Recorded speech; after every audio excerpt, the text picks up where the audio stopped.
That escalated quickly.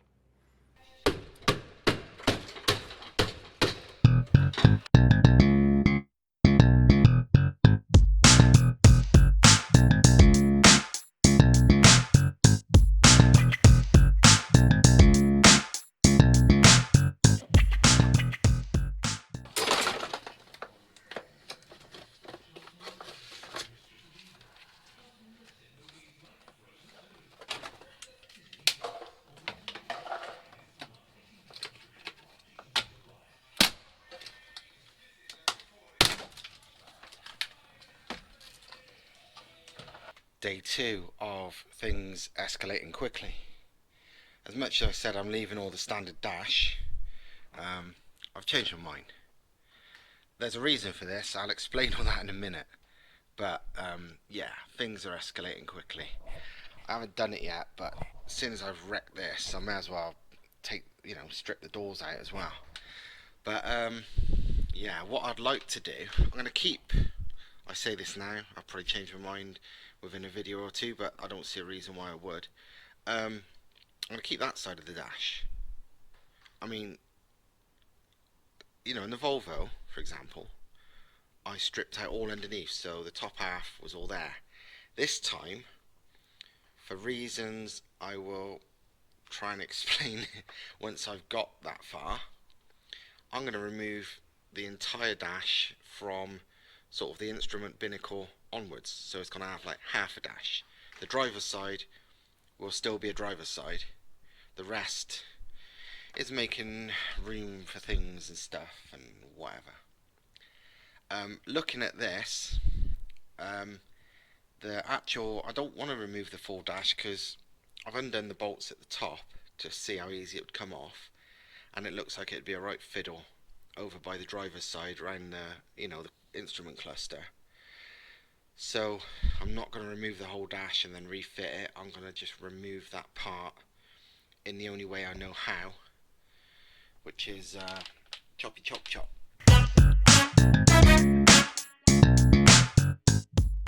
Right, that was obviously I won't need any of that.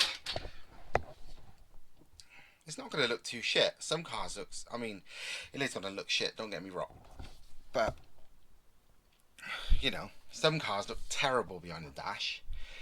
This looks just like nothing really, so I can almost cope with that. Well, to be honest, I don't care. This is, I keep, you know, thinking, oh, it matters, but this is a 700 quid car. Oh, and I found a weird Mercedes part that isn't got a Mercedes part number written on it. It probably has got a real part number if you knew, but this sort of honeycomb shit, it looks like something you can eat, but it's not. It does look like a cereal bar. It's just, again, behind the dash, it was like a filler panel. Very strange, but there you go. It's not edible. Don't think so anyway. Nope, a bit crunchy.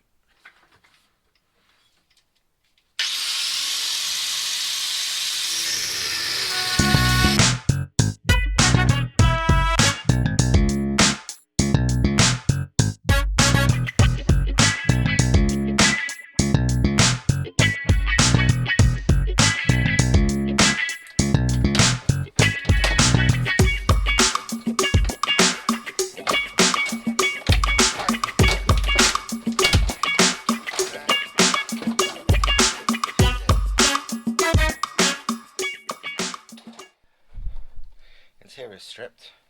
Suppose I better explain what the fuck I'm doing now, eh? Because this just looks like I'm some kind of idiot. Well, I am some kind of idiot, but this looks like there's no reason for this. So let me explain what hell I'm gonna do, and what Thomas's instant idea was the minute he laid his eyes on this. Look where the throttle body is, at the back centre of the engine. And obviously normally, as I explained in the previous video, it snakes around here, down there, across there, up there, through the inner wing, blah blah blah. Approximately 18 feet of boost pipe, which in its own is big. And it's not even a big boost pipe, it's 57 to 60 mil, sort of 2.5 inch on a good day, really. And to make it worse, well, to make it more of a big deal, but something we don't necessarily think about, is it's nearly all bends. I worked out there's, well, approximately, because obviously the boost piping weren't finalised, but you was talking round about 10 90-degree bends and 10 sort of shallower bends, you know, relatively tight 90s, and 10 more, you know, much shallower bends. And bends are more restrictive than straight lines. And if you look at a chart, I mean, you know, because people who do, you know, engineers that do pipelines and stuff, there is maths to work out pressure drop with bends and straights and all that. Say 10 90-degree 2.5 inch bends and 10 just bends 2.5 inch is the equivalent to there or thereabouts 75 foot of straight pipe. So, you know, we're talking at least, I would say, the equivalent of 90 foot of boost pipe because of the bend, you know, straight boost pipe. I haven't got a clue, because I've not actually looked, how much pressure drop 90 foot of straight 2.5 inch pipe gives you, but it ain't good, is it? Do you know what I mean? I'm sure it's it's relatively significant. So I've had another thought. Well, no, Thomas had a thought, and then I thought about it and thought, yeah, you're right. Well, I'm going straight through the bulkhead, like that. So throttle body, straight through there, as big a pipe as I want, into the interior, and then there's room in there for a massive charge cooler. One of the reasons I didn't want to do a massive charge cooler before is massive charge coolers cost ridiculous money. They're not common, so they're not cheap. But as what's happening on this build that Thomas is doing at the moment with this 1.9 TDI engine, you can pretty much use an intercooler core to create a charge cooler. It's, as much as people say it's not what you should do, in reality it's fine. It's been done millions of times. There's very little difference. You know, look at that core. A core's a core, mostly. He runs them backwards, so rather than the boost going through there and the water going through there, because you can have a lot of frontal areas good, so he's going to have the boost coming through the front and the water coming through there. So yeah, he basically said do that and create, with some lots of cutting and measuring and messing about, a charge cooler, you know, the basics, and he will weld it up for me. And that looks like a nice big charge cooler core, don't it? So yeah, so instead of having, well, the equivalent of 90 foot of 2.5, 2 inch whatever piping, it's going to have maybe 4 foot of straight piping, practically no bends, one bend off the turbo. But yeah, it will be maybe a tenth probably of the equivalent boost pipe length. And yeah, it's involved me ripping out the interior, but what do I care? It's a 700 quid shitbox. And also, which is the funny thing about this, which I didn't think of, but it's genius, it means I can have a standard front bumper with no visible intercooler, and even more funny, no boost pipes, no nothing. I can just put the standard airbox, which is like that massive plastic thing that goes right over the top of this, so it won't even look turbocharged. It will look like a standard engine. So yeah, obviously if you look through the window of the car, there's all kinds of craziness going on in there. But you'd hope people would just look under the bonnet and not bat an eyelid. So yeah, it could be quite funny. So yeah, that is the new plan. So it will be lighter, stupider, and whatever, and it's gonna go through a hole I'm gonna have to make there. Thomas said he's got a big circle cutter, but he said if it's tricky, we've got a plasma cutter here, which I didn't even know about, and I just cut a fucking hole. So yeah, that's what I'm doing. Boost in, boost out, dirty great charge cooler behind the dash like loads of American drag cars do. Straight out there, straight into the throttle. Good times. Realistically then, I will have, say, 190, and you could kind of, I would say roughly 3 bends. 3 bends of, you know, whatever inch pipe. Because the fact is, 60mm, 57mm boost pipe was not really optimal for a 4.3 V8 anyway, especially not when it has to travel through 100 odd foot of piping. Can somebody do the maths for me? Tell me what that is. Imagine like 15 psi boost, 90 foot of pipe, 90 foot of 60mm pipe, 50, well, I'll say 57. I'd like to know what that is, and I'm not very good at maths, and I haven't found a really easy thing to work out with. So if anyone wants to work that out for me, please do, because I bet it's really high.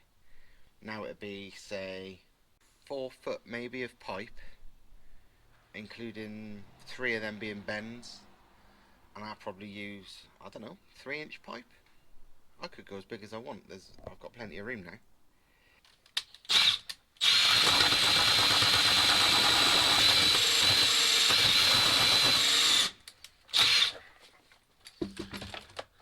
Nearly there.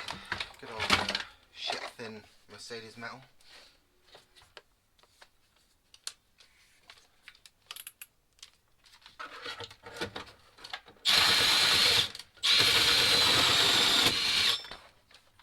Shazam! Can you see your engine's throttle body from the driver's seat? I can at the moment. Hello.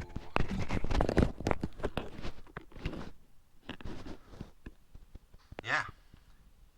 Route 1. Throttle body, charge cooler, turbo. Maybe including bends, the equivalent of, I don't know, 8 foot, 9 foot. If there was no bends, that's, you know, if you're ignoring the pressure drop from bends, that's 4 foot. Even if you're adding that calculation for bends, that's probably equivalent to less than 10 foot. That sure beats 90 like it was before. Oh, I didn't film it because, well, it's not interesting. But I think I mentioned before, these doors are fucking heavy. Mega heavy. So I took the door card off to see, well, why they're so heavy. And to be honest, it's just because they're heavy. Nothing that you can take off, which is basically the airbag and the 3 speakers, are that heavy. What must be heavy is just the general, you know, metal of the door and the window mechanism, because the rest of it, you know, none of those things are that heavy. And it's got a crash bar, but crash bars aren't that heavy. It's just hollow metal. I cut them out of the Volvo, and it's like, it don't weigh fuck all. So I'm not even going to touch that side, because for the sake of a few kilos, it's more trouble than it's worth. Right, this is the current state of play, and I'm very happy with how it is, to be honest. Literally 2 bends,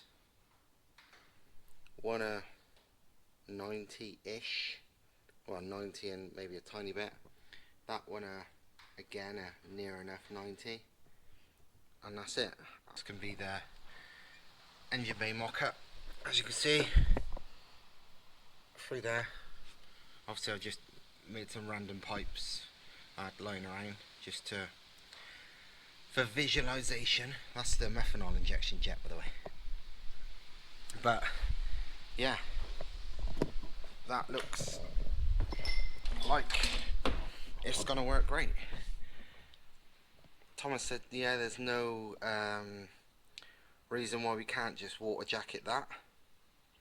So yeah, obviously it means spending a bit of money on a decent pump and probably maybe an ice chest as well, which it can double up as a header tank.